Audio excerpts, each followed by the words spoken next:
Any money on you, get it out right now, put it on the table.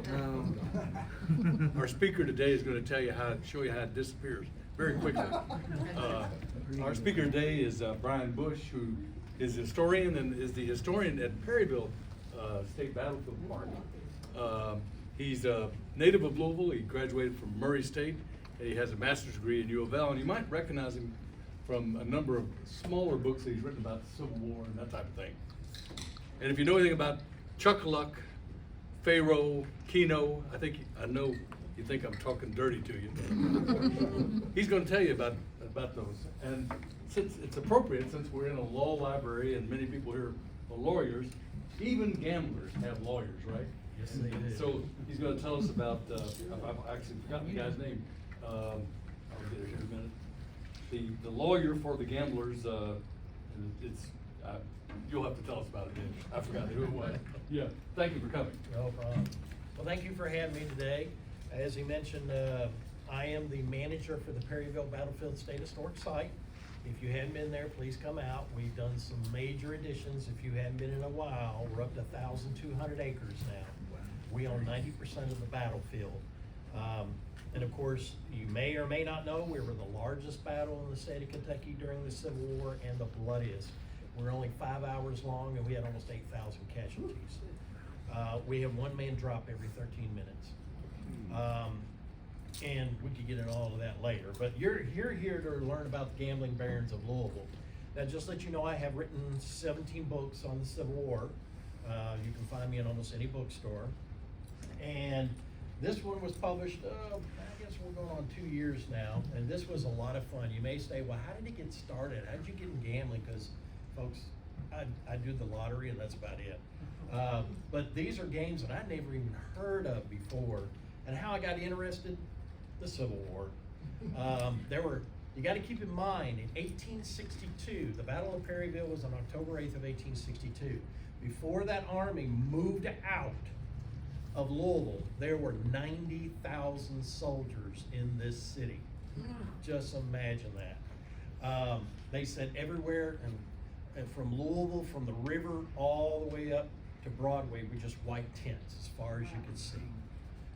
Now, during the early 1700s and early 1800s, stagecoaches and steamboats brought visitors to Louisville. The boarding houses and taverns along the wharf became areas where visitors could play poker, billiards, or faro. Now, a game of cards or dice could easily be played with very little setup. Professional gamblers, known as riverboat gamblers, I'll show you a picture of those in a second. There's a bustling port. This is in the 1850s. And those pictures in the 1850s, they're west of here, correct? Yeah, yeah, right down near the port, where around 2nd Street is, really, right around that area, where the 2nd Street Wharf is. Now, this is the Oakland House Race Course. We'll talk about that. That was a painting that was drawn in the 1840s. And here's your riverboat gamblers. These are documented riverboat gamblers, and that's what they look like.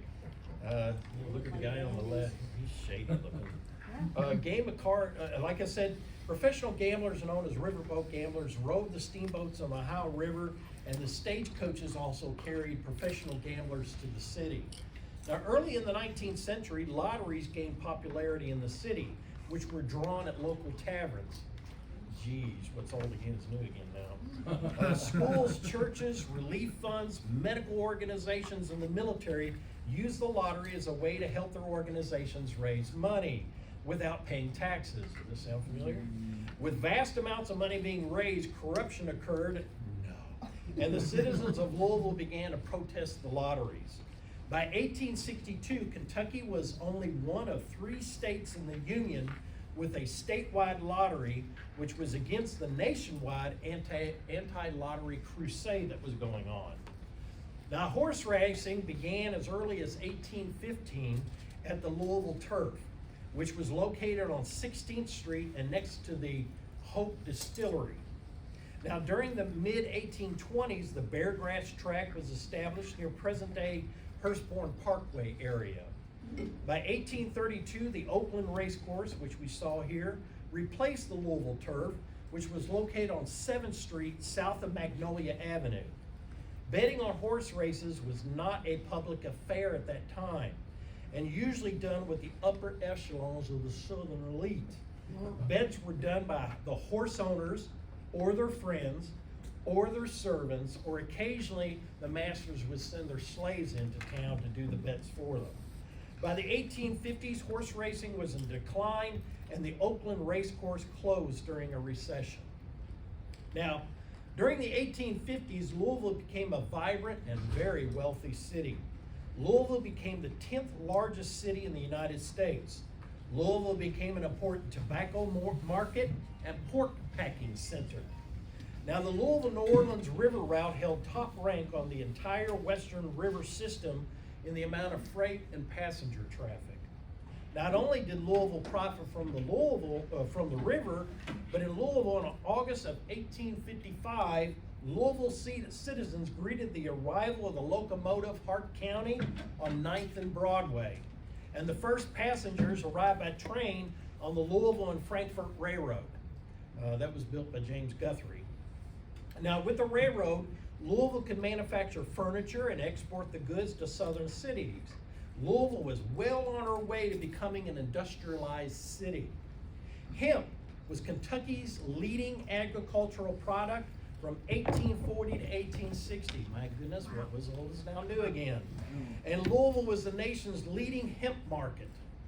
Now, the steamboat route from Louisville to New Orleans held the top position, like I was mentioning, and Louisville to Cincinnati route was the most crowded and the most prestigious. By the late 1850s, railroads began to overtake the steamboats. Louisville had connections with Cincinnati, Pittsburgh, St. Louis, Memphis, Vicksburg, New Orleans. A river ferry to Jeffersonville or New Albany connected with the rail lines extended to St. Louis, to east of Pittsburgh, and then north to the Great Lakes. When Louisville connected with with Nashville, Louisville became what was known as the gateway to the South. On April 12th of 1861, the Civil War began when Confederate General Pierre Gustave Toutant-Beauregard fired upon Fort Sumter in the Charleston, South Carolina harbor. Union regiments continued to flow into the city when war was declared. And by January 1st of 1862, Louisville had 80,000 Union troops throughout the city. By March 1st of 1862, 28 regiments camped around this city.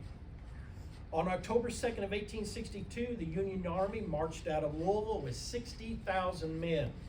On October 8th of 1862, the largest battle in the state of Kentucky would be fought at Perryville, resulting in over 8,000 casualties. Confederate General Braxton Bragg, commander of the Army of the Mississippi at the battle, and Confederate General Edmund Kirby Smith, who was commander of the Department of East Tennessee in Louisville, left the state never to return. So Kentucky would stay in Union hands for the rest of the war. After the Battle of Perryville, soldiers continued to occupy the city. When the war ended in April of 1865, the Union Army began to disband. During June of 1865, 96,000 troops and 8,889 animals left Washington, D.C. and headed for the Ohio Valley, where 70,000 soldiers took steamboats to Louisville and the remainder embarked for St. Louis and Cincinnati. The troops boarded 92 steamboats at Parksburg and descended the river in convoys of 8 boats to the sounds of cheering crowds and booming cannons saluting at every port. Some of the soldiers received several months of back pay. With Union soldiers' pockets bulging with federal money, the city experienced an economic boom. With hundreds of thousands of soldiers occupying Louisville during the Civil War, young men had money in their pockets to spend in the city, which included restaurants, hotels, and of course, gambling houses. Gambling, as one author, I'll quote it, said, burned into a fever that seemed all-consuming during the Civil War. There were just enough gambling houses with enough patrons and free money to keep them open day and night. The poor as well as the rich played at the tables. Many professional riverboat gamblers reaped a fortune from the Army officers and Army contractors who stayed in the city. Now, of course, every gentleman that was in Louisville at that time, you better believe you wore one of these. That was a Derringer. That's an 1860 Derringer. And you carried a knife on you. This is actually an original lottery ticket from the state of Kentucky that was issued on May 5th of 1863. And there's the troops coming in on Louisville in steamboats all across the river. The famous poet Walt Whitman actually arrived in the city when he was a soldier. Come on, catch up. There we go. Here's your typical soldiers. Look what's in their one hand and look what's in the other. Liquor and cards. Catch up. Come on.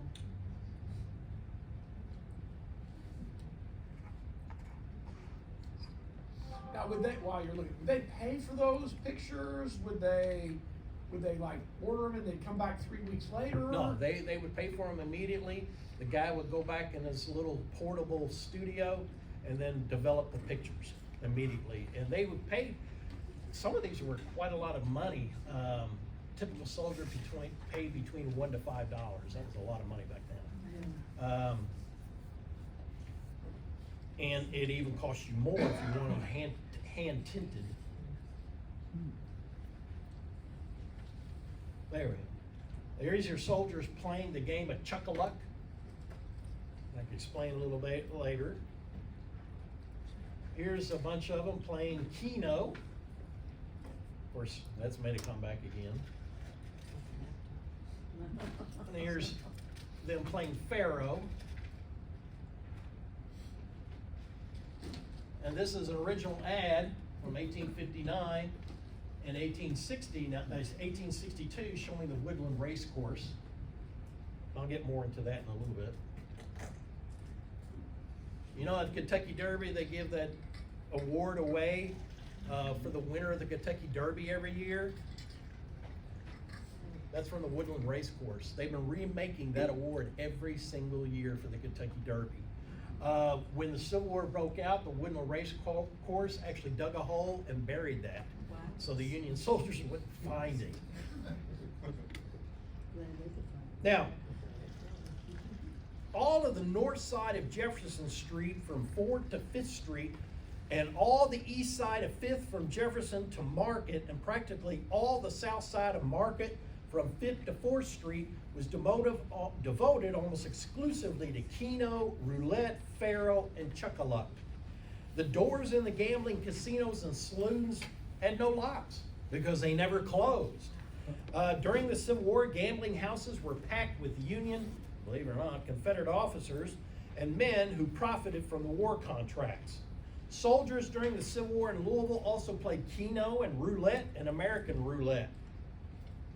During the 1860 and 1861, the Woodland Race Course, which was situated 6 miles east of the city, held both spring and fall meets, offering purses between $200 and $500, which is equivalent to $6,000 to $16,000 today. The purses paid at the Woodland Race Course were uncommonly large for the period, and many horses from the surrounding states were brought to Louisville to compete for these prizes. Now that's the Louisville Jockey Club right there. After the Civil War, steamboats and railroads became a major part of the city's economy. During the Gilded Age, which lasted from about 1870 to 1900, by the way, I wrote a book on the Gilded Age in Louisville too, hint, hint. Louisville became an important city in industry, trade, and commerce. Louisville had the introduction of new railroads, the extension of old ones, bridging the Ohio River, the improvement of the Portland Canal, and of river navigation, the introduction of modern methods in every sector of business life, the erection of buildings devoted to commerce, manufactures, and domestic purposes were all contributing factors in Louisville becoming an industrial city. Louisville's top products in industry, trade, and commerce were tobacco and whiskey bourbon. Other top industry were plows. To feed the South and the West needs for new technology and farming, Louisville became the largest manufacturer of plows in the world. With the advent of railroads, Louisville had a cheap and easy communication with all the important points on the continent. Louisville had connections with the north, the south, the west, and seaboard cities. In 1885, the Louisville National Railroad had control over 2,000 miles of track and transported over 569,000 people a year. Just keep these numbers rolling in your heads and this money coming into the city. Well, steamboats and railroads brought passengers from all over the country to Louisville, which continued to expand our gambling houses. With the newfound wealth in Louisville, wealthy industrialists and financiers were able to indulge in the ever-expanding gambling houses. There were grand gambling palaces, which were furnished with black oak and velvet furnishings, where only the elite gentlemen were allowed to play high-stakes games. Even the average man could play at sawdust pavilions, where anyone's money could play. After the Civil War, racehorsing re-emerged, and with the abolition of slavery, the game changed from a game for the wealthy aristocracy of the South and changed it into a game of gambling for everyone to participate in. In 1874, the Louisville Jockey Club was organized at Churchill Downs, and the first meeting of the board of directors was held on October 2nd of 1874. The president was Colonel Meriwether Lewis Clark. The first Kentucky Derby was run on May 17th of 1875 and conducted the first running of the new stakes race. The Kentucky Derby was the showplace of the new approach to horse racing. A $1,000 purse was given to the winner of the 3-year-olds. An opening day on May 17th, 1875, over 10,000 people attended this new track, which was the largest for any opening of a new track or the first running of a new stakes race. Aristides won the first Kentucky Derby. In the spring of 1895, the first Derby race took part in the new Jockey Club. Early trackside betting at Churchill Downs changed from auction pools to bookmakers to pari-mutuel machines. A pari-mutuel machine is a machine for performing calculations automatically. A pari-mutuel betting is a betting system in which all the bets of a particular type are placed together in a pool in which the taxes, and of course the house take, or vigorish, was deducted, and payoff odds are calculated by sharing the pool among the winning bets. The large amount of calculations involved in the system led to the invention of a specialized calculating machine known as a totalizator, automatic totalizator, or tote board. By 1908, bookmakers became illegal. Colonel Meriwether Lewis Clark, the founder of Churchill Downs, imported the pari-mutuel machines from France to Churchill Downs to eliminate dishonest bookkeepers. Now, Kentucky was the first state to legalize the new betting machine, and Louisville made the first American-made pari-mutuel device, which was produced by Charles Granger Iron Foundry. Now, during the golden age of gambling in Louisville, all of the north side of Jefferson Street from 4th to 5th, all of the east side from 5th to Jefferson to Market, and almost all the west side of Market Street from 5th to 4th Streets were gambling houses. The businesses were such names as the Richmond, located at 5th and Market on the southwest corner, which was a faro bank. The headquarters, which was a faro bank located near Market Street between 4th and 5th Streets. Number 80, which was located on 5th Street near Market. The bank, which was located at Jefferson Street near Guthrie Street. Number 27 on West Jefferson. Number 161 was on 4th and 5th and Jefferson. In the Crystal Palace, the Old Kentucky Club, located below the Knickerbocker on Jefferson Street, was a keno house. Number 102, which was located near 5th Street, and the Silver Lake, which was located on Jefferson Street between 4th and 5th Streets. Nearly every corner in the city's central district had a gambling hall, and the old Green Street, now Liberty Street, contained rows of gambling houses. During that time, faro, keno, and chuck-a-luck and roulette were the most popular games, with faro banks and chuck-a-luck games being played by devoted followers. During the early 1880s, the first crap game in Louisville was played by African Americans at 10th and Broadway, which was owned by Bill Mann. Several years later, white residents began to play the game, and soon most of the gambling houses in Louisville were playing the game of craps. From 1860 to 1885, there were 18 gambling houses in the city, along with smaller game rooms which were run by the hotels. Two of the most popular gambling houses were the Beargrass Club, located on the south side of Jefferson Street between 4th and 5th, and the Officer Club, which was located on Main Street between 4th and 5th Streets.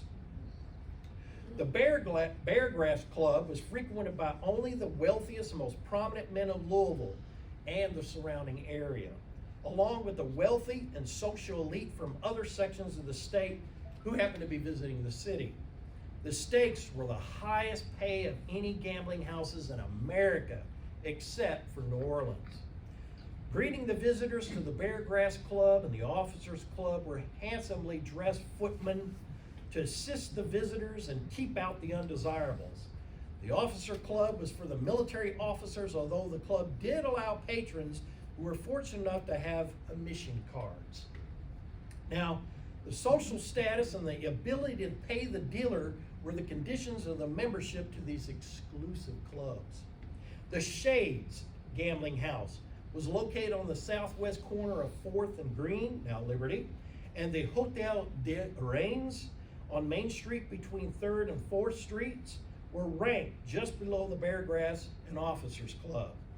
Two Englishmen, one of them by the name of English Billy, aka William Reynolds, made their fortunes by running the Union blockade during the Civil War with Southern cotton intended for English markets, and after the Civil War, he opened up a place called the Idle Hour, which was located on the south side of Main Street between 3rd and 4th Street. Reynolds personally banked every one of his games. Their gambling halls rivaled the salons of a Turkish sultan, as was quoted in the paper. African American waiters served the choicest of drinks and the most elegant of foods. There were luxurious lounging rooms and smoking rooms, and the players sat in large leather chairs in front of tables made from the finest mahogany. The play had no limit. Unfortunately, the Idle Hour lasted only a short time due to losses of $1.2 million in 18 months, which was the equivalent of $29 million today. Basically what ended up happening, the professional gamblers came in and wiped him out. Now, the Walker's Exchange ran for about 10 years and was located on the west side of 3rd Street between Main and Market. Gold passed across the tables every day. Many of the gambling houses had saloons downstairs, with the games being played on 2nd or 3rd floors, or sometimes even both. In 1879, Edward Hughes, who was the Louisville Fire Department chief at the time, and James Dick Watts bought Walker's Exchange. They added a pool room, and I'm not talking about this pool, I'm talking like pooling your bets, and changed the name to the Turf Exchange.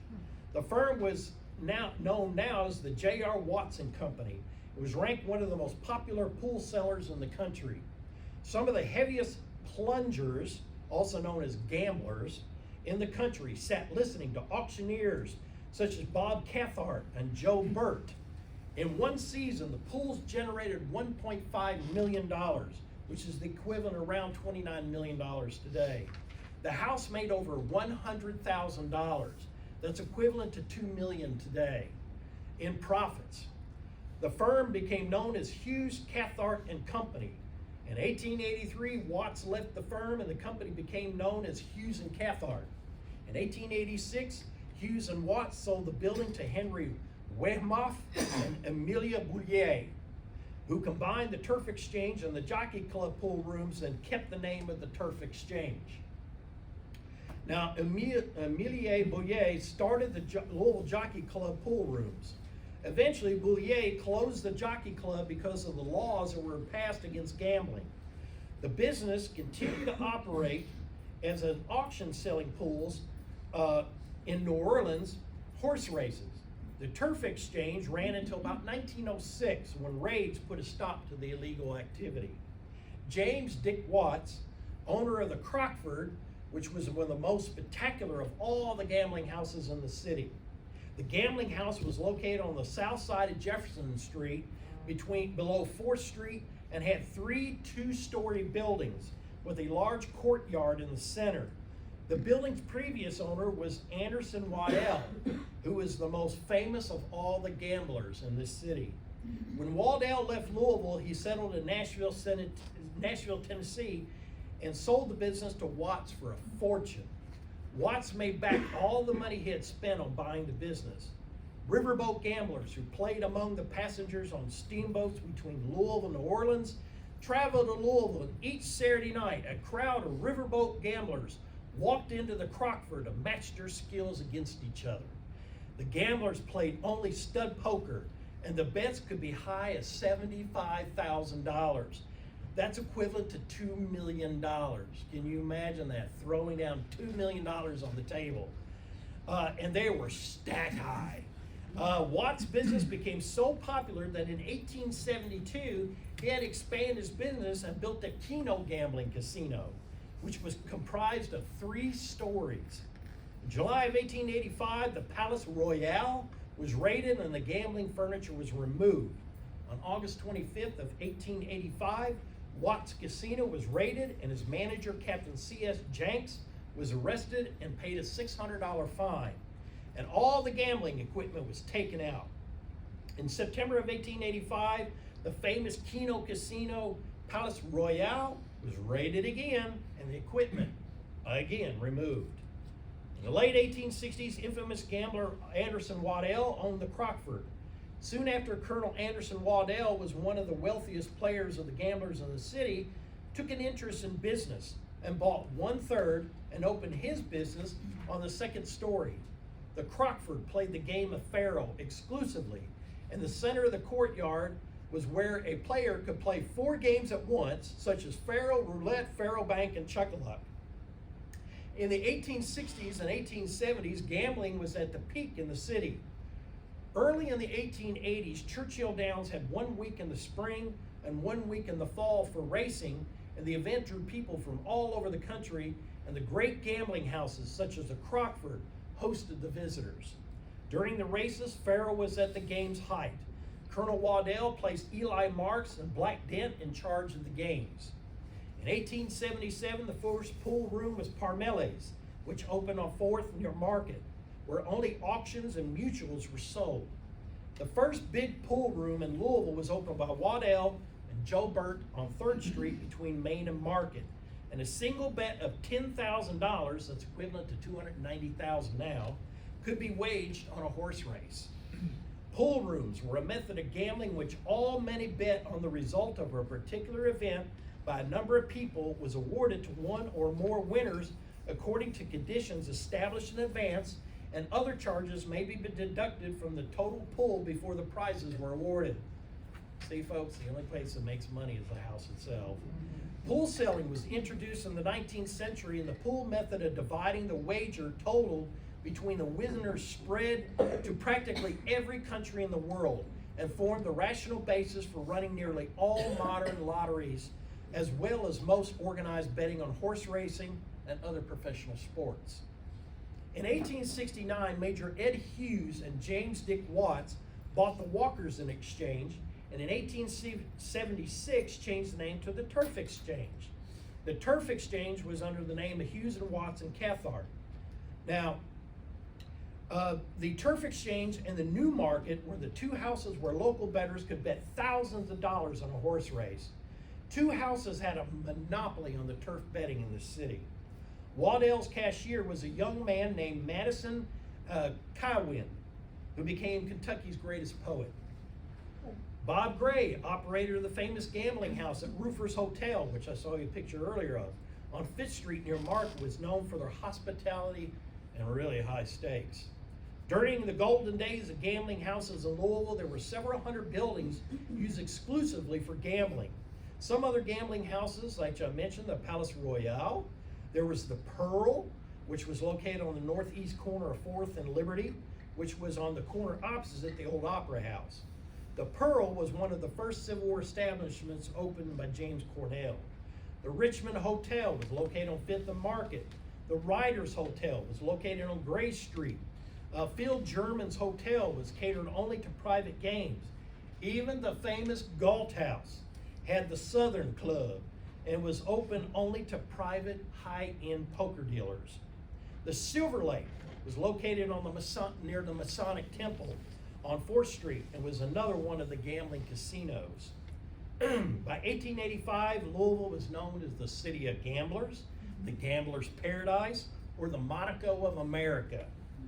Nowhere else in the South or West short of the Pacific coast were there so many transactions being done.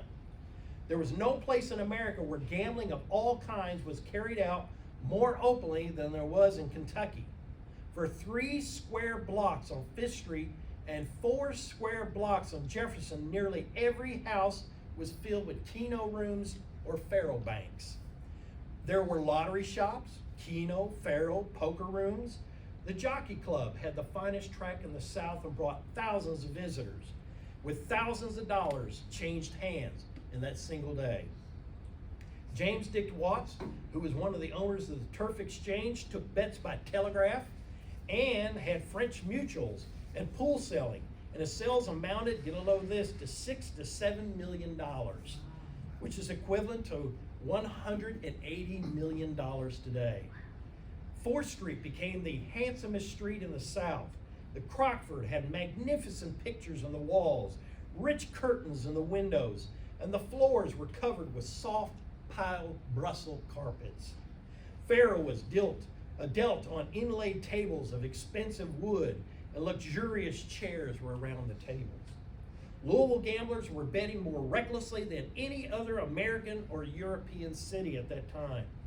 A number of small gambling houses, or hells as they were called, were common in the city, with rows of half-dozen houses which were always packed.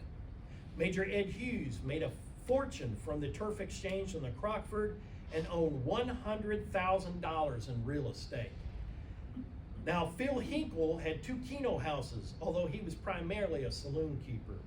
Major Ed Hughes and James Dick Watts were reckless players at their own games, and Watts once lost $15,000 in one hand. That's equivalent to $280,000 today. In 1885, Anderson Waddell was one of the wealthiest gamblers in Louisville and owned half the interest in the Crockford and controlled 4 to 5 establishments. You may ask yourself, well, gee, we're on a roll, folks. What happened? Well, what finally brought an end to gambling in Louisville was a series of laws. Here you go, lawyers. The first of the attacks on the gamblers was in 1876, when the grand jury indicted several gamblers and levied fines against those who owned tipping or disorderly houses, especially those faro banks. On July 1st of 1885, every gambling house in the city of Louisville was raided. We had an organization called the Law and Order Club, and issued warrants to seize all gambling equipment at J.H. Devitt and Company at the Billiard Salon at 336 on Liberty Street. Frank Beck and John Spanier had a keno house at 248 West Jefferson and was raided over the Paradise Salon. The Palace Royale was raided and arrested C.F. Jenkins. Doors were broken down at the Palace Royale. The police wagons were full of gambling tools, furniture, and faro layouts. In August of 1885, the Law and Order Club ordered the police to invade the Keno Bank at Jesse Hammond on 336 Liberty and the Palace Royale at 4th and Jefferson, and all the furniture was again taken out of the buildings. Chief John Whalen, was ironic because he owned a gambling house, personally led the police on the raid. Jesse Hammond was arrested, and the goose balls, chips, tables, every piece of furniture were put on wagons and hauled away. An arrest warrant was issued for Captain C.S. Jenks at the Palace Royale. When the police raided his gambling house, Colonel James Dick Watts came to the door and asked the officers, "What the heck were you doing here at this time of the night?" He offered to go down to the central station along with Captain Jenks. Bond was set for Jenks at $600, and Watts paid the bond in cash right on site, and Jenks was released. The Palace Royale had been only open for 2 months at the time. In November and December of 1885, 35 gamblers were convicted and sentenced to 47 months in prison and a $16,000 fine, which was the severest penalty inflicted in any state in the United States for gambling. In 1886, the Law and Order Club, ordered Emile Bouillet to close his pool rooms on 3rd Street and stop selling of pools on horses. The Law and Order Club, passed the gambling bill, essentially closing all the pool rooms in the city. John Baskin, who was the attorney for the Law and Order Club, stated the organization planned to stop all betting, auction pools, combinations, pari-mutuels, and attack at all forms of gambling. The Law and Order Club waged war on the pool sellers and the gamblers. Louisville Mayor Henry S. Tyler issued the order to close all the gambling houses in the city. By the 1920s, Prohibition brought an end to alcohol sales, and with that, the end of saloons, and with that came the end to gambling. Now, in 1910, the Churchmen's Federation led the way in the progressive movement in combating immorality in this city. The Churchmen's Federation led the Kentucky Anti-Racetrack Gambling Commission, and in 1923 became the platform for the Democratic Party. In 1927, the progressive anti-gambling movement came to an end. Republican Flem Sampson won the popular vote. And I do own this coin. This is from the Idle Hour. Good for 2.5 cents. This is Colonel Richard Dick Watts. The reason why he's called Colonel Richard Dick Watts, because he was a colonel in the Union Army. He's buried at Cave Hill Cemetery. He was commander of the 27th Kentucky Union Infantry. And this is Colonel Jack Chinn. No, he didn't serve in any military, but Colonel Jack Chinn, he was originally from Harrodsburg, Kentucky. He had a huge plantation in Harrodsburg. And the reason why I mentioned him in my book, what I'll do is get into more deeply into all these guys I was talking about and where they got their starts. Colonel Jack Chinn, he had a Derby winner, which was called Leonidas. In one of the Kentucky Derbies, he raised and bred horses, but he also gambled. He gambled like crazy. And he made a small fortune from gambling, especially on horses. I'll show you a picture here. Of course, you know, the only governor to be executed in this state was William Goebbels. Well, assassinated, not executed. Yeah, he was assassinated, yes. He was assassinated. We never have found who assassinated him. But kind of funny, the gentleman on the left, that is actually Colonel George Chinn. George Chinn was a good friend of Mr. Goebel, and he actually helped Goebel win the election. And he was with him when he was shot in Frankfurt at the old state capitol. And everybody thought he was a security guard because Chinn always carried a derringer on him and a Bowie knife, so he was always ready. He had that 9-inch blade always tucked in his back belt.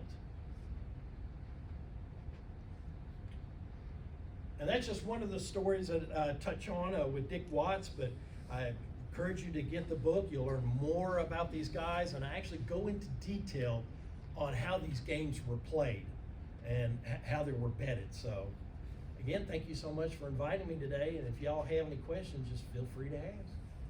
Yes, sir. We'll go with you first. Yeah, were there any social ills that were coming about as a result of all this gambling? I know the morality club came along, but was it tied to anything? Were there lots of fights or duels or anything else going on? Oh yeah, with gambling and liquor, the two combinations, you're going to have fights. I mean, even in Louisville, during the Civil War, I mean, there's a famous story. I mentioned this in my Louisville during the Civil War history guide there. At one of the theaters here, the Masonic Theater, they were having one of these things where, you know, the dastardly villain with the mustache curled up and the the woman, you know, being evilly treated by him. Well, some of the Union soldiers had a little bit too much liquor, and they start shooting at the actor. So at one point during the Civil War, they had the provost guards that were here in the city and actually shut down all the liquor shops that were selling liquor to the soldiers. Said no more of that. So, and then, yeah, anytime with gambling and liquor, what comes along with it?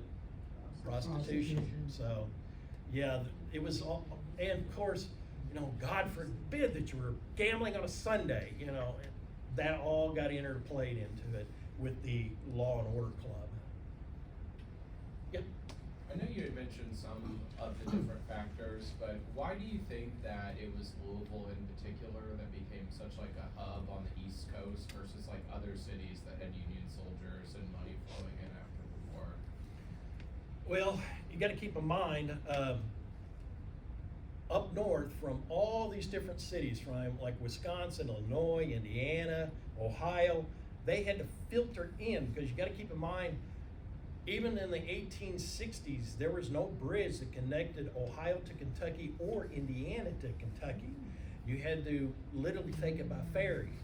And that became a problem when you're trying to filter all these soldiers in, because once they get into Louisville, they would board the Louisville-Nashville train and then go into Nashville and then fan out across the South during the war. So even like during the 1862 campaign that I mentioned, there are drawings that we have where literally they strapped together barges, put together plank boards across it so the armies could march across. Now James Guthrie, he's known as Mr. Louisville. There's actually a sign down here on Guthrie Street talking about him. He is the founder of the Louisville-Nashville Railroad, and once the bridge was completed in 1870, that opened up everybody, the East Coast with their trains coming in from, you know, Cincinnati area. Now the Cincinnati area could connect to Louisville, and then Louisville it could connect all the way to New Orleans by the 1880s. There was a famous route. I don't know if you ever heard of it before, but those railroad fanatics out here, you may have heard this one. It's called the Queen and Crescent route, and the Queen referred to Cincinnati. The Crescent is New Orleans. And that was a route that traveled there. It began about 1920 and ran all the way until about 1940. So yeah, once the railroads all interconnected at Louisville, then it was just mass expanding across the country, east, west, north, and south. And steamboats, I mean, as you see, look what we got going now. The Portland Canal moves millions of dollars worth of freight every day going through the Portland Canal. So that still is a factor, but your railroads is a major factor that opens this area up and why we become a hub. There used to be a sign, you can see old photographs of where it used to be a big sign on the river that said Gateway to the South. I remember it. What was the name of that bridge that you're talking about? The first bridge that was built? It was the across- railroad bridge. The K&I? Yeah, the The K&I. one that's been closed since the 1970s? Mhm. Okay. The Yeah. walking bridge, the one that they turned into That the walking was- bridge? No. No. West, okay. Yeah. 22nd. So how did you play faro? Faro is basically where you put bets on numbers, and there's a certain set of numbers, and then you had a cage, and you would rotate it, and then you pick that number. And if that number was on that color and that number corresponding to the ball, then you would win that bet. Okay. Even odds or? Odds and evens, yeah. No. Even like if I bet $1, am I getting $1 back or am I getting $5? You're or- getting $1.50 back. Yep, So if I bet $1, you get $1.50 back.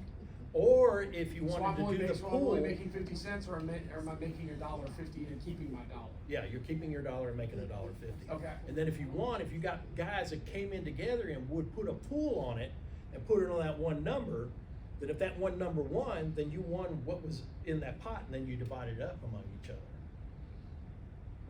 Yeah.